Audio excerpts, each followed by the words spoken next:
धर्मराज की जय। पहले समय में एक राजा था। वह शिकार खेलने के लिए वन को गया।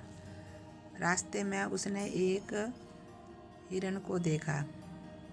उसे मारना उसने उचित नहीं समझा। फिर वह वापस घर की ओर आने लगा तो उसने देखा कि एक कन्या प्रभु भक्ति में लीन है। तो वह राजा वन में रुक गया और उस कन्या से पूछने लगा कि हे कन्या, तू इस निर्जन वन में किसकी भक्ति कर रही है? तो वह कन्या बोली कि हे महाराज जी, मैं अपने लिए योग्य वर के लिए भगवान की पूजा कर रही हूँ। तो राजा ने उसका मनोरथ जानकर प्रभु की प्रेरणा से उसका विवाह हरिदास नामक एक योग्य वर के साथ कर दिया और बहुत धन संपत्ति देकर विदा किया। वह गुणवती कन्या अपने पति को पाकर के तथा धन दौलत को पाकर के प्रसन्नता से अपने पति के साथ रहने लगी। हरिदास ने भी अपनी पत्नी को सब प्रकार की पूजा विधि बतलाया, पर धर्मराज की कथा के बारे में कुछ भी नहीं बतलाया। समय के अनुसार जब वह वृद्ध हुई तो धर्मराज के दूत उसे धर्मराज के पास ले गए। तब उसने बड़ी ही कठिनाई से धर्मराज की पुरी में प्रवेश किया और फिर जब धर्मराज के पास पहुंची तो उसने धर्मराज के ऊंचे ऊंचे सिंहासन को देखा, ठाठ बाट को देखा और धर्मराज जी एक आसन पर बैठे हुए थे जो कि सब प्राणियों का वहाँ पर बैठकर वह सब प्राणियों का लेखा जोखा ले रहे थे।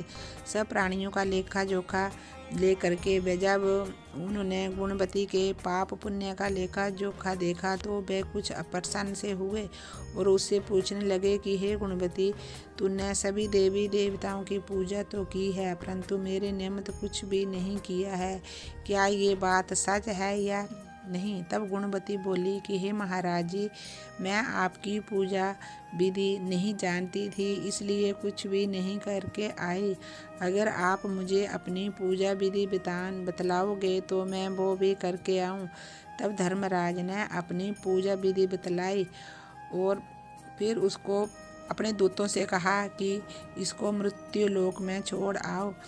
तब जब दूत उसको मृत्यु लोक में उसके प्राणों को छोड़ने गए तो वहाँ पर उसके रिश्तेदार उसको मरा हुआ जानकर उसको शमशान ले जाने की तैयारी कर रहे थे तो वह एकदम उठ करके बैठ गई।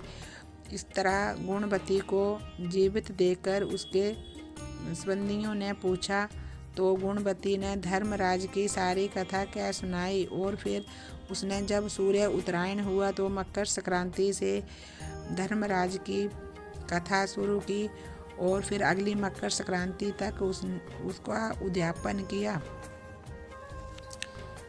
और सूत महाराज जी कहते हैं कि जिस घर में भी स्त्रियां इस व्रत को धारण करती हैं, इस कथा को पढ़ती हैं या सुनती हैं, उस घर का कोई भी सदस्य यम यातना को नहीं भोगता है और वे सीधा स्वर्ग को जाते हैं।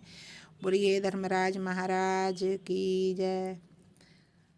चित्रगुप्त महाराज की जय। धर्मराज जी की आरती। धर्मराज कर सिद्ध काज, प्रभु मैं शरणागत हूँ तेरी। पड़ी नाव मझधार भंवर में, पार करो ना करो देरी।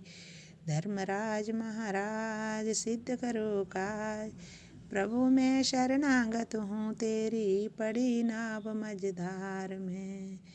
धर्मलोक के तुम हो स्वामी, श्री यमराज कहाते हो। जो जो प्राणी कर्म करते हैं तुम सब लिखते जाते हो। अंत समय में सभी को तुम दूत भेज बुलाते हो। पाप पुण्य का सारा लेखा जो का उनको वाच सुनाते हो। भुगताने को प्राणिन को तुम लख 84 की फेरी। चित्रगुप्त हैं लेखक तुम्हारे, फुर्ती से लिखने वाले। अलग अलग से सब जीवों का लेखा जोखा लेने वाले को। पाप जन को पकड़ बुलाते, नरकों में ढोने वाले को, बुरे कर्म करने वाले को, खूब सजा देने वाले को। कोई नहीं तुमसे बच पाता, न्याय नीति तेरी, दूत भयंकर तेरे स्वामी, बड़े बड़े डर जाते हैं। पापी जन को जिन्हें देखते ही भय से थराते हैं, बांध गले में रस्सी पापी जन को ले जाते हैं। चाबुक मार लाते, जरा रहम नहीं मन में लाते, नरक कुंड भुगताने उनको नहीं मिलती जिसमें देरी। धर्मी जन को धर्मराज तुम खुद ही लेने आते हो, सादर से जाकर उनको तुम स्वर्ग धाम पहुँचाते हो।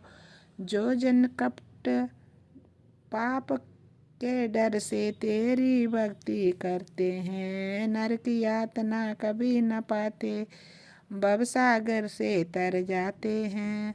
हम पर भी कृपा करिए, जपते हैं हम तेरी माला, पड़ी नाव मझधार में पार करो ना करो देरी।